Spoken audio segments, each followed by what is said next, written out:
খুব খারাপ মনে হলো। খুব খারাপ লাগছে যে আজকে আমি আমার পীর ভাই, আমার বড় ভাই যে আজকে এই কথাটা বলল কিভাবে? আজকে এই কথাটা বলল কিভাবে? তার মুখে আসলো কিভাবে? তার মুখে কি একটুও বাঁধলো না? ছি, ছি, ছি, ছি, ছি, ছি, ছি। ছি, ছি, ছি, ছি, ছি। লজ্জা করা দরকার, লজ্জা করা দরকার। সবথেকে বড় জিনিস হচ্ছে রাজনীতি ৫ বছর কিন্তু ভাই ভাইয়ের সম্পর্ক, চাচা ভাইপো সম্পর্ক, ফ্যামিলির সম্পর্ক, পাড়াপড়শির সম্পর্ক সারা জীবন। আর আপনি আজকে রাজনীতি করতে গিয়ে ৫ বছরের জন্য রাজনীতিতে নামতে গিয়ে, নেতা হতে গিয়ে আজকে আপনি ফ্যামিলির সঙ্গে সারা জীবনের সম্পর্ক নষ্ট করে ফেললেন। ছি, ছি, ছি। ভাই আপনি রাজনীতি করতে নেবে এতটাই নিচে নেমে যাবেন, এতটাই নিচে নেমে গেলেন। আমি কল্পনাও করতে পারিনি যে আমার ছোট ভাই, আপনারই তো ছোট ভাই নওশাদ সিদ্দিকী। আজ কম বেশি ৭ টা বছর রাজনীতি করছে। সেই ভাইটা তো ব্যক্তিগত আক্রমণ করেনি, ফ্যামিলিগত ব্যাপারে আক্রমণ করেনি, আ ভাইদেরকে নিয়ে সেভাবে আক্রমণ করেনি, খানদানকে নিয়ে আক্রমণ করেনি, পীর পরিবারকে নিয়ে আক্রমণ করেনি, বাড়ির কোনো বদনাম করেনি। আর আজকে আপনি রাজনীতি করছেন, করেন না। কিন্তু আজকে যে ভিডিওটা দেখলাম যে আপনি প্রকাশ্যে বলছেন যে ফুরফুরা শরীফে পঞ্চায়েতকে কেন্দ্র করে সেখানে আব্বাস সিদ্দিকীর বাড়িতে বোম রাখা হয়েছে, অস্ত্রও রাখা হয়েছে এবং সেখানে আপনি এবং আমার নাম, আমি সাফিরি সিদ্দিকী, আপনি আমার নামটা উল্লেখ করে বলেছেন যে আমি আর সাফিরি সিদ্দিকী আমার ভাই দুজনে মিলে সেখানে আমরা গার্ড করেছি, পুলিশকে ঢুকতে দিইনি আমি। আজকে আমি বক্তব্য রাখতে, রাখতে নিজের রাজনীতি ফায়দার জন্য আজকে আপনি আপনার বাড়ির বদনাম করলেন। আব্বাস সিদ্দিকীর বাড়ির বদনাম মানে সাফিরি সিদ্দিকীর বাড়ির বদনাম। সাফিরি সিদ্দিকীর বাড়ির বদনাম মানে আপনার বাড়ির বদনাম। আপনার বাড়ির বদনাম মানে আমার বদনাম। আর আমাদের বদনাম মানে দাদা পীরের খানদানের বদনাম, দাদা পীরের বদনাম। আজকে আপনি রাজনীতি করতে, করতে কোথায় নামছেন? বিগত দিন আপনার বক্তব্য আমি শুনছিলাম। মানুষ আমাকে বলে, আমি বললাম অসুবিধা নেই, নতুন রাস্তায় নেমেছে। এখন কি করবে? রাজনীতি জীবনে করেননি। এই নতুন রাজনীতি করতে নেমেছেন। একটা বেফাস বলে ফেলেছেন। না ভাইজান আগুনে ঝাঁপ দেবে। আজ বলেছে তা কি হয়েছে? ভালোবাসে বলে বলেছে। এটা বলেছে, ওটা বলেছে। আপনি নানা রকম কথাবার্তা বলছেন, মন্তব্য করছেন। আমি সেটা কিছু বলিনি। কিন্তু আজকে আপনি যে কথাটা বললেন, আমার নাম ধরে আপনি সারাসার মিথ্যা কথা বললেন। সারাসার মিথ্যা কথা বললেন। আমি আপনার এই কথার উপরে আমি প্রতিবাদ করছি। আমি কন্ডেম করছি, আমি ধিক্কার জানাচ্ছি। অবিলম্বে আপনি এই কথাটাকে উদ্ধ করুন। অবিলম্বে আপনি এই কথাটাকে উদ্ধ করুন। আপনি আমার নাম কেন নিয়েছেন? কোথায় আপনি আমাকে বলেছেন যে আব্বাস সিদ্দিকের বাড়িতে চলো আমরা দুজন মিলে দাঁড়াই, গার্ড করি, অ্যাডিশনাল এসপি কে ঢুকতে দেবো না? আজকে বাংলার মানুষ সাফির সিদ্দিকীকে চেনে। সাফির সিদ্দিকীকে চেনে। আমি অন্যায় দেখলে প্রতিবাদ করি। আমি অন্যায়ের বিরুদ্ধে কথা বলি। যে ন্যায় ভালো কাজ করে আমি তার প্রশংসা করি। আজকে আব্বাস নওশাদ যদি উল্টোপাল্টা কাজ করে আমি তাদের বিরুদ্ধে কথা বলবো। তাদের বিরুদ্ধে আমি প্রতিবাদ করব।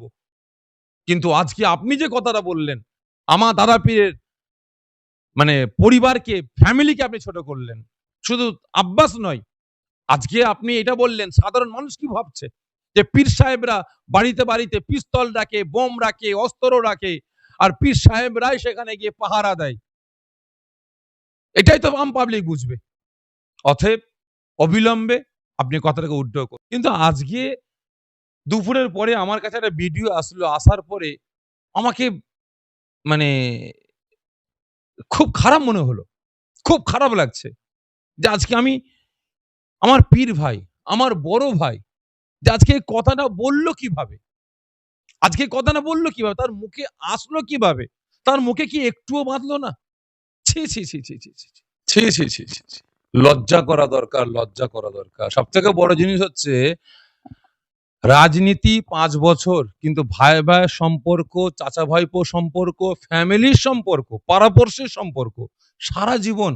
আর আপনি আজকে রাজনীতি করতে গিয়ে ৫ বছরের জন্য রাজনীতিতে নামতে গিয়ে, নেতা হতে গিয়ে আজকে আপনি ফ্যামিলির সঙ্গে সারা জীবনের সম্পর্ক নষ্ট করে ফেললেন। ছি, ছি, ছি। ভাই আপনি রাজনীতি করতে নেবে এতটাই নিচে নেমে যাবেন, এতটাই নিচে নেমে গেলেন। আমি কল্পনাও করতে পারিনি যে আমার ছোট ভাই, আপনারই তো ছোট ভাই নওশাদ সিদ্দিকী, আজ কম বেশি ৭টা বছর রাজনীতি করছে। সেই ভাইটা তো ব্যক্তিগত আক্রমণ করেনি, ফ্যামিলিগত ব্যাপারে আক্রমণ করেনি, ভাইদেরকে নিয়ে সেভাবে আক্রমণ করেনি, খানদানকে নিয়ে আক্রমণ করেনি, পীর পরিবারকে নিয়ে আক্রমণ করেনি, বাড়ির কোনো বদনাম করেনি। আর আজকে আপনি রাজনীতি করছেন, করেন না। কিন্তু আজকে যে ভিডিওটা দেখলাম যে আপনি প্রকাশ্যে বলছেন যে ফুরফুরা শরীফে পঞ্চায়েতকে কেন্দ্র করে সেখানে আব্বাস সিদ্দিকীর বাড়িতে বোম রাখা হয়েছে, অস্ত্রও রাখা হয়েছে এবং সেখানে আপনি এবং আমার নাম, আমি সাফিরি সিদ্দিকী, আপনি আমার নামটা উল্লেখ করে বলেছেন যে আমি আর সাফিরি সিদ্দিকী আমার ভাই দুজনে মিলে সেখানে আমরা গার্ড করেছি, পুলিশকে ঢুকতে দিইনি আমি। আজকে আমি বক্তব্য রাখতে রাখতে নিজের রাজনীতি ফায়দার জন্য আজকে আপনি আপনার বাড়ির বদনাম করলেন। আব্বাস সিদ্দিকীর বাড়ির বদনাম মানে সাফিরি সিদ্দিকীর বাড়ির বদনাম, সাফিরি সিদ্দিকীর বাড়ির বদনাম মানে আপনার বাড়ির বদনাম, আপনার বাড়ির বদনাম মানে আমার বদনাম, আর আমাদের বদনাম মানে দাদা পীরের খানদানের বদনাম, দাদা পীরের বদনাম।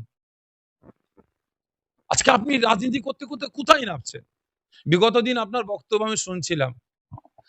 মানুষ আমাকে বলে, আমি বললাম অসুবিধা নেই, নতুন রাস্তায় নেমেছে, এখন কি করবে? রাজনীতি জীবনে করেননি, এই নতুন রাজনীতি করতে নেমেছেন, এটা বেফাস বলে ফেলেছেন। না ভাইজান আগুনে ঝাঁপ দেবে। আজ বলেছে তা কি হয়েছে? ভালোবাসে বলে বলেছে। এটা বলেছে, ওটা বলেছে, আপনি নানা রকম কথাবার্তা বলছেন, মন্তব্য করছেন। আমি সেটা কিছু বলিনি। কিন্তু আজকে আপনি যে কথাটা বললেন, আমার নাম ধরে আপনি সারাসার মিথ্যা কথা বললেন। সারাসার মিথ্যা কথা বললেন। আমি আপনার এই কথার উপরে আমি প্রতিবাদ করছি, আমি কন্ডেম করছি, আমি ধিক্কার জানাচ্ছি। অবিলম্বে আপনি এই কথাটাকে উদ্ধ করুন। অবিলম্বে আপনি এই কথাটাকে উদ্ধ করুন। আপনি আমার নাম কেন নিয়েছেন? কোথায় আপনি আমাকে বলেছেন যে আব্বাস সিদ্দিকীর বাড়িতে চলো আমরা দুজন মিলে দাঁড়াই, গার্ড করি, অ্যাডিশনাল এসপি কে ঢুকতে দেবো না? আজকে বাংলার মানুষ সাফিরি সিদ্দিকীকে চেনে, চেনে। আমি অন্যায় দেখলে প্রতিবাদ করি, আমি অন্যায়ের বিরুদ্ধে কথা বলি, যে ন্যায় ভালো কাজ করে আমি তার প্রশংসা করি। আজকে আব্বাস নওশাদ যদি উল্টো পাল্টা কাজ করে আমি তাদের বিরুদ্ধে কথা বলবো, তাদের বিরুদ্ধে আমি প্রতিবাদ করব। কিন্তু আজকে আপনি যে কথাটা বললেন, আমার দাদা পীরের মানে পরিবারকে, ফ্যামিলিকে আপনি ছোট করলেন। শুধু আব্বাস নয়, আজকে আপনি এটা বললেন, সাধারণ মানুষ কি ভাবছে যে পীর সাহেবরা বাড়িতে বাড়িতে পিস্তল রাখে, বোম রাখে, অস্ত্র রাখে, আর পীর সাহেবরাই সেখানে গিয়ে পাহারা দেয়। এটাই তো আম পাবলিক বুঝবে। অতএব অবিলম্বে আপনি কথাটাকে উদ্ধ করুন।